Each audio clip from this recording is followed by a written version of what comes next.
Hi everyone and welcome back to my channel.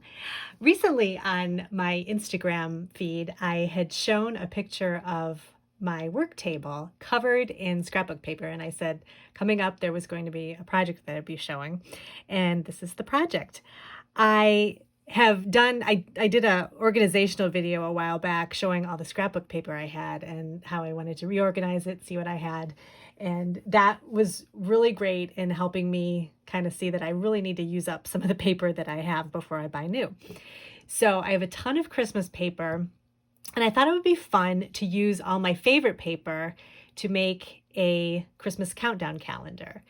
And I really love the papers from Cartabella, Echo Park, October Afternoon. I don't know if you guys remember October Afternoon, but it had those little vintage Christmas images kind of from I'm not sure what year it would have been, from the 20s or the 40s, but they were just so cute and just very vintage Christmas style. And I had used some of the paper for a journal that I had made for another Christmas countdown, but I still haven't had a ton left over. So as I was going through it, I was thinking I had to find a new project for the paper. So Christmas countdown calendar. And I've seen different ones around the web, flip books and kind of calendars that you can unfold, journal calendars, that type of thing. And I like the idea of a flip book. So I was looking for something on Amazon that was maybe like a photo album that would flip with rings, something easy that I could kind of turn into my own project. But all the photo albums with rings that stood up had, the rings were attached and you couldn't open them to put something new on them. But I ended up finding a DIY desk calendar that came with rings, and it was just kind of just like a paper cardboard type thing. And I thought that would work really well. And that's what I ended up using. So this is the finished product, and I added my own rings from the calendar, but then I created this flip book, which I wanted to be a little bit bigger because I wanted to kind of do little mini scrapbook layouts on it. And so this worked really well. And the calendar came with pages that were about this big, but the paper was a little bit thinner. So I basically just made a template from one of the pages that it came with and cut out 25 of these same size cards using this 130-pound tag stock from Paper Tray Ink. And tag stock it's thicker than, I usually use about 100-pound cardstock to make greeting cards. So tag stock is a little bit thicker than that. It doesn't bend as easily, and it's just a nice base for whatever you're going to use, especially if it's something that you're going to be flipping on a regular basis. So I cut out 25 pages using the tag stock. I rounded the corners, and then I just punched holes so that they would match these holes that are up here. And the calendar base itself, it's just basically made of like a book cover, like a heavy book board type material, and it just had a craft front to it, and I covered everything with paper and got it ready to turn it into my own project. And let me show you in a second how I did that.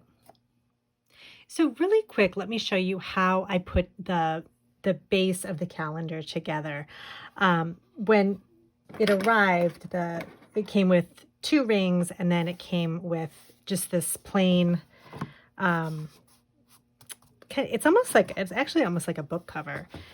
And I took it and I just covered both sides with some Christmas themed paper. I don't even know where this one is from, but I really like this pattern, and I had one piece of it. So I just cut it in half or cut it down and just fit it to the sides of the little book board thing here. And then I used liquid glue to attach it, which worked pretty well. You just have to make sure that you really use this paper was a little bit stiffer, so you want to make sure you really like flatten it out with, you know, a book or something when the glue is drying. So I think I did a pretty good job with this. And then on the other side, I just used some plain green paper because this is what's going to be on the inside. So I just wanted to have a little something because I think it was just like the same kind of a plain craft color on the inside. So I thought I'd just add some green paper just to make it more Christmassy looking. And then I also, it had some holes punched, and I just added a couple of grommets just to kind of clean up the holes a little bit, just to make them look neater. And I figure since the rings are going to be kind of moving back and forth, the grommets will protect the holes a little bit better. I left the bottom just plain because I figure it's just going to be sitting like this. And but then it folds up into a triangle like this. And then I used my own rings because I needed some bigger rings, and I kind of experimented with a couple different sizes. I found that the 1.5 inch binder rings worked the best for this. It held all of my whole stack of countdown pages. But depending on what you use or how thick, you know, you make your pages, you can just kind of experiment with the size of rings. But so, and then all you do is just slide the ring through the hole like that on either side. Hoping it's showing up on camera here. And then you just kind of slide this one through. And then I keep the little hinge towards the back.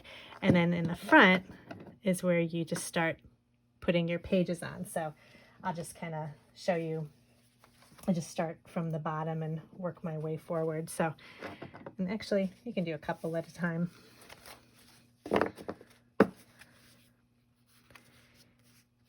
And when I cut everything out, you know, I lined all the holes up so all the holes are the same and everything. So actually, I'm just going to do a couple at a time. And you just kind of fit them through the holes like that.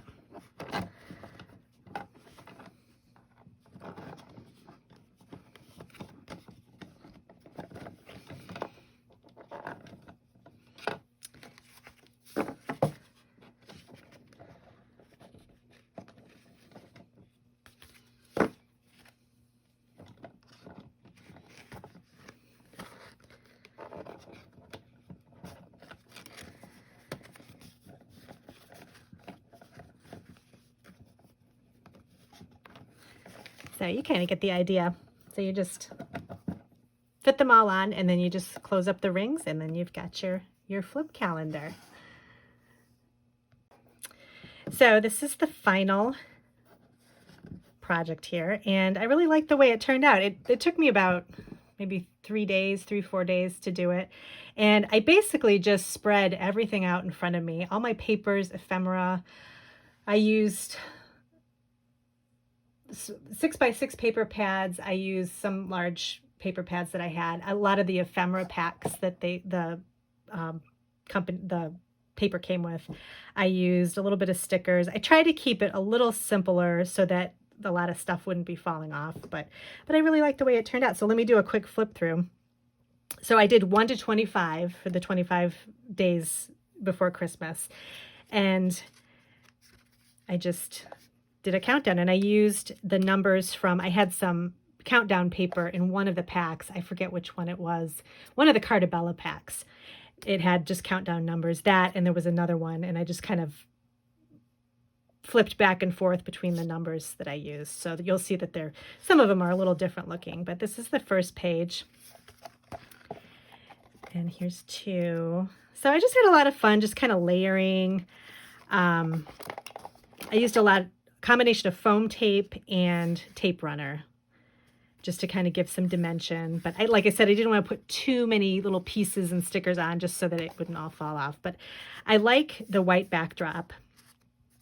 I thought that just kind of gives a clean and simple look. It's kind of like what I like to do with my cards. So I thought I'd do a kind of a calendar that sort of matches that. So, and I used a little bit of chipboard on this one. And then some stickers.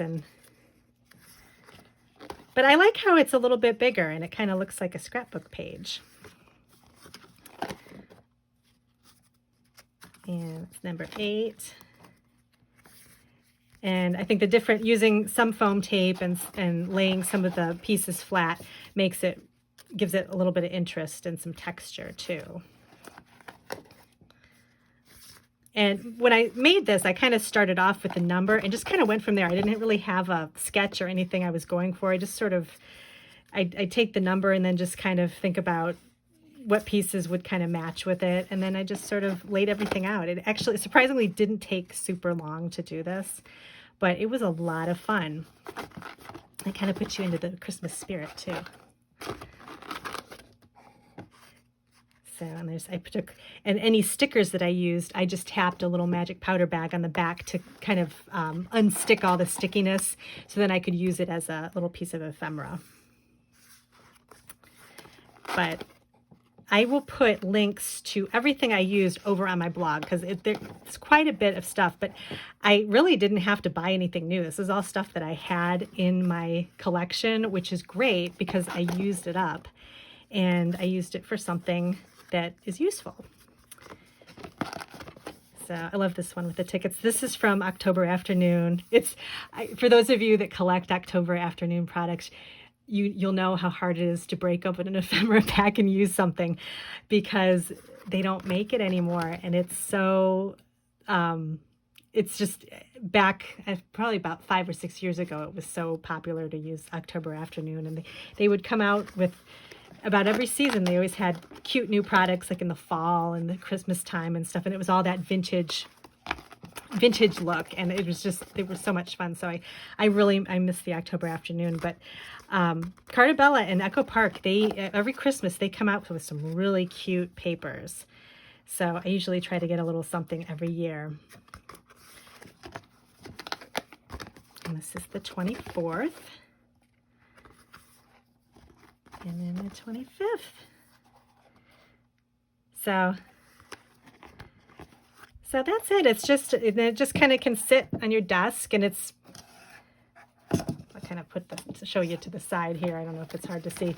But yeah, you just set it on your desk and you can just flip it back and forth. And yeah, I thought it would be cute for the craft room, cute for, your living room, and just kind of like a fun little decoration to add to your Christmas time decor. So like I said, I'll have everything linked over. I did a blog post on this as well, so you can go take a look at that. I'll have the blog post linked and all the products I used. I think the calendar is still available in a different colored paper, but if you're using your own paper, it wouldn't matter anyway. So I linked that, and I linked whatever was left that they still sell from Carta Bella and Echo Park. I put that down there too. And then just some of the other tools that I used. But if you have any questions, let me know. And thanks so much for joining me today, and I'll see you in my next video.